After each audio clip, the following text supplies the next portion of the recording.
Chumba kimoja chenye mlango dhaifu. Ndani ya chumba hiki zipo kuni, jiko, viroba vya makopo na godoro la ukubwa wa 4x6 ambalo ndilo hulalia Kwembe Kambi, mwanaume anayeishi na ulemavu wa mguu kwa takriban miaka 10 sasa. Baadaye nilivyozaliwa nikakaa mpaka miaka 10.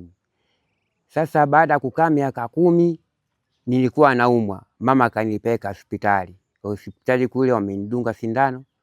Nilipotoka kudunga sindano kuja kurudi, basi mguu umepalezi moja kwa moja. Simulizi ya mwanaume huyu imejawa matumaini ya mtafutaji asiyechoka, hali iliyofanya Father Families kufunga safari ya zaidi ya kilomita 10 hadi eneo la Kauzeni ambapo mwanaume huyu ndipo anapoishi. Nilipenda chumba changu nipige simenti.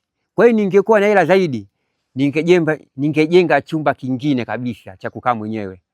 Huko niweke makuni tu, nifanye jiko tu na makopo. Hiyo kwa ningekuwa nila nisingekaa huko manake.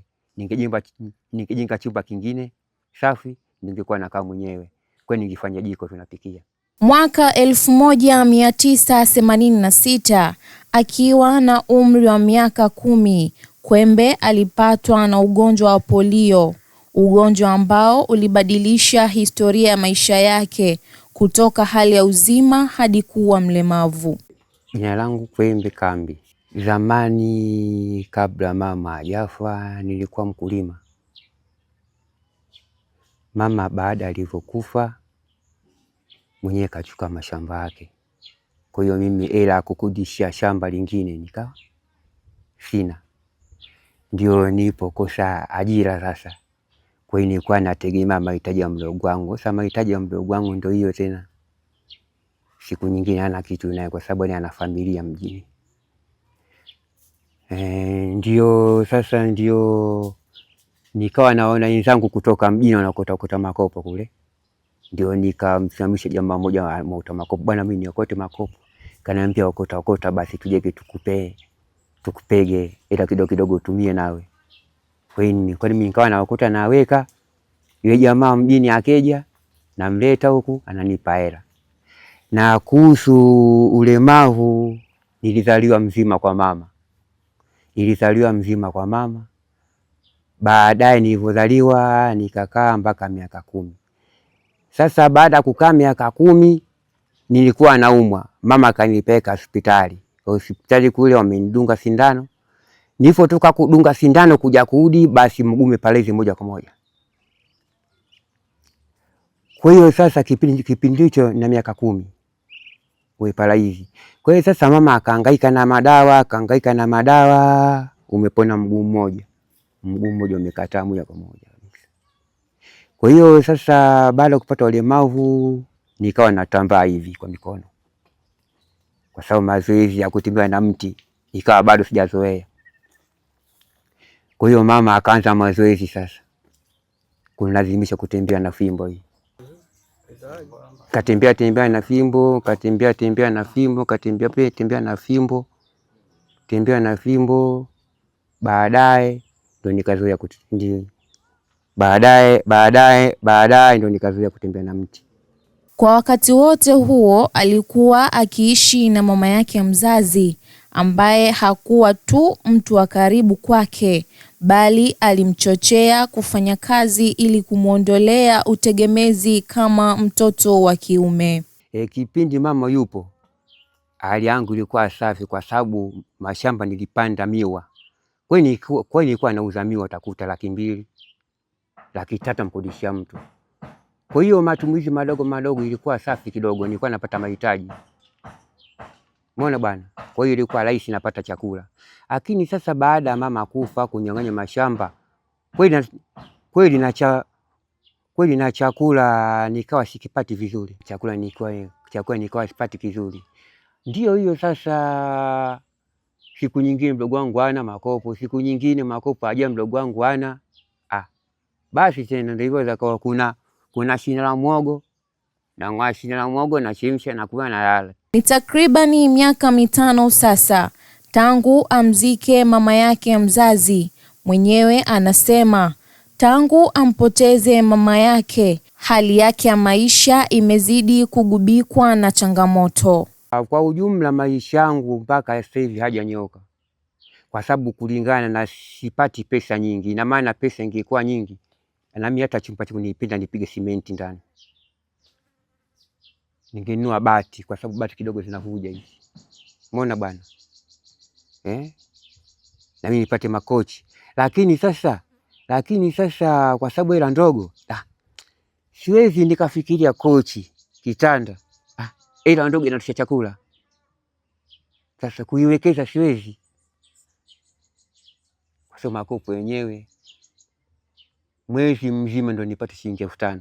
Hapatikani kiurahisi sasa hivi, kwa sababu umeona, kwa sababu mwezi mzima ndo nipate 5,000, kwa sababu jamaa mjini wakija wanafunga neti majengo pale.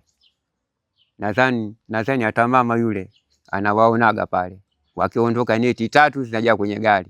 Sasa mimi nitapataje kiurahisi, kwa sababu ishakuwa limasi kama mjini mpaka yawe mengi, kwa sababu neti, kwa sababu nitaweza nikapata kilo 100 nikoishe bajaji nitaambiwa 20,000. Sasa kilo 100 nikoishe bajaji 20,000, kule napata 20,000 hiyo. Hiki ndio choo ambacho Kwembe hutumia. Ugumu wa maisha ndio sababu pekee ya mwanaume huyu kukiona choo hiki kama msaada kwake. Kama ni hivyo ninavyosema, iko choo ninavyokiona hivyo, juu kiliwekwa miti, kilifukiliwa kama vile shingi inavyotengenezwa. Lakini sasa walipofanya, sasa wao kosa lao, miti waliofunika juu sio stili. Mingine mbona nimeivabua hiyo, sio na miti hiyo nimeivabua chooni, nilishiba sana. Umeona? Sasa wameweka miti laini.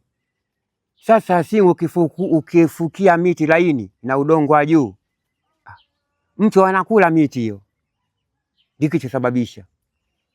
Kwa hiyo walipokuja nikamwambia, jamani, ili shingi ulipofukia mmefukia na miti midogo, inatakiwa tufunike na magogo makubwa, mtu awali. Umeona bwana? Na huku nako niliwaambia mniwekee shingi, wamekuja wameniwekea shingi, umeandika na turubai. Umeona? Kwa hiyo sasa baada ya kuporomoka shingi hapo, ndio kuna baba wa mdogo wangu yuko pale anaitwa Mzee Jauka, ndio fundi, ndio kaja hapa, kaja akaangalia hapa, akaniambia bwana, sasa tukuchimbie choo kingine. Nikamwambia sawa. Kwa hiyo kasema mvua kwanza ishe, mvua ikisha wanakuja nanichimbia tena kingine hapo hapa ama pale, wanichimbie kitu kingine, wanichimbie choo kingine. Sasa baba akasema choo kingine kikichimbwa itabidi wakati magogo makubwa. Choo changu kama nilivyosema, si kama nayo maji natumia kwenye sinki kwa siku. Kama sina siku nyingine sina maji, natumia kwenye kikopo. Nachukua kopo naingiza mfuko na ile najisaidia, nafunga natupa huko. Ili kuhakikisha mkono unaenda kinywani, Kwembe amelazimika kuokota makopo na kuyauza. Kazi hii humsaidia kupata chakula pekee.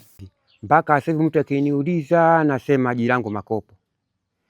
Makopo yananitosheleza vipi? Nasema bana, makopo yananitosheleza, lakini hayankizi mahitaji yangu. Ina maana siosheki na mahitaji, sema najibana hivyo hivyo tu, kwa sababu tunajua tena nikipata kidogo basi najipiga hivyo bajeti hivyo hivyo.